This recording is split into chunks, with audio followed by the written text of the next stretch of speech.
कविता अपने माता पिता की बहुत लाडली थी। 3 बड़े भाइयों की बहन थी। कोई भी चीज मांगने पर उसी वक्त सामने हाजिर हो जाती। पूरे घर में रौब था उसका। पूरे परिवार और नौकरों पर राजकुमारी की तरह हुक्म चलाती थी कविता। स्कूल में भी पूरा रौब था उसका। बड़े घर की लाडली जो थी वह। ऐसे ही उसने कॉलेज में दाखिला लिया।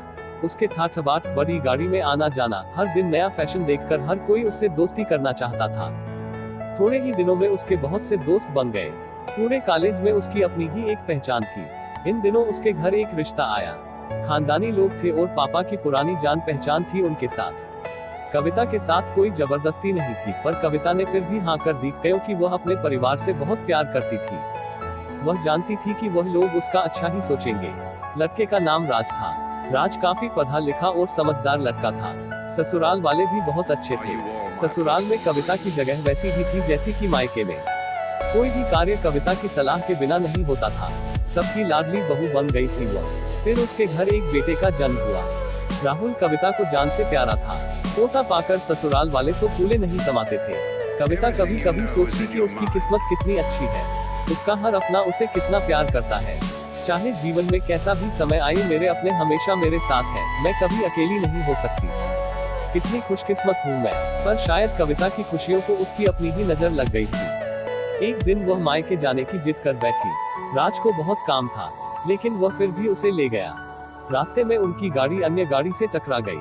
कविता, राज और राहुल बहुत बुरी तरह से जख्मी हो गए। काफी दिनों के इलाज के बाद राज और राहुल तो ठीक हो गए, लेकिन कविता पूरी तरह ठीक ना हो सकी। सर पर चोट लगने के कारण वह अपनी आंखों की रोशनी खो बैठी। अब कविता की किस्मत जैसे उल्टे पांव चलने लगी।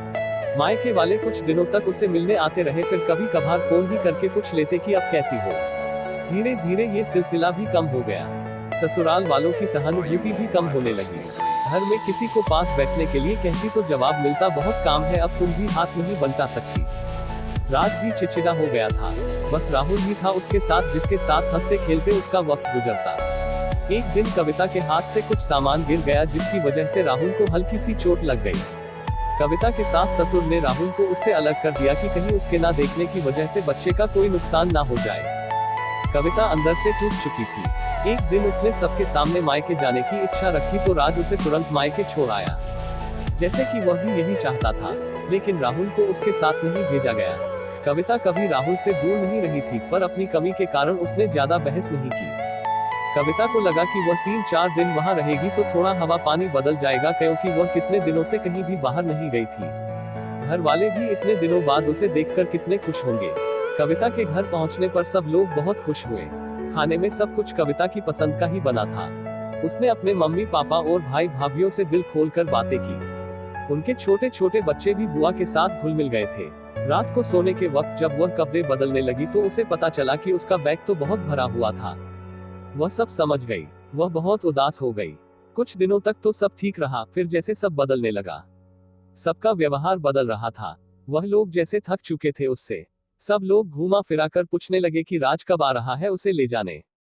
एक दिन उसके हाथ से लगकर एक कीमती फूलदान टूट गया। छोटी भाभी ने बहुत हंगामा मचाया। कविता के माता पिता रोज रोज के झमेलों से तंग आ गए थे। उन्होंने राज को खुद से फोन कर दिया। राज कविता को अपने घर ले गया। कविता को अपने परिवार वालों से ये उम्मीद ना थी। जिस कविता के कहे बिना घर में एक पत्ता भी नहीं हिलता था, उस घर के लिए वह अब बोझ बन चुकी थी। राज के साथ ससुराल आते वक्त वह बहुत खुश थी, क्योंकि वह अपने घर जा रही थी, अपने जिगर के टुकड़े राहुल के पास। परंतु यह खुशी भी कुछ पल की ही थी। सारा बंदोबस्त पहले ही किया हुआ था। कविता को सीधे ऊपर वाले कमरे में पहुंचा दिया गया। राहुल से दूर रहने की सख्त चेतावनी दी गई। एक काम वाली लता को उसकी जिम्मेदारी सौंपी गई, जो उसके खाने पहनने जैसी जरूरतों का ध्यान रखती। कविता ज्यादातर चुप ही रहती। कभी कभी काम वाली लता से थोड़ा बतिया लेती। उसके जरिए राहुल का पता चल जाता। सबकी लाडली बेटी और बहू सबके लिए लाडली से बोझ बन चुकी थी।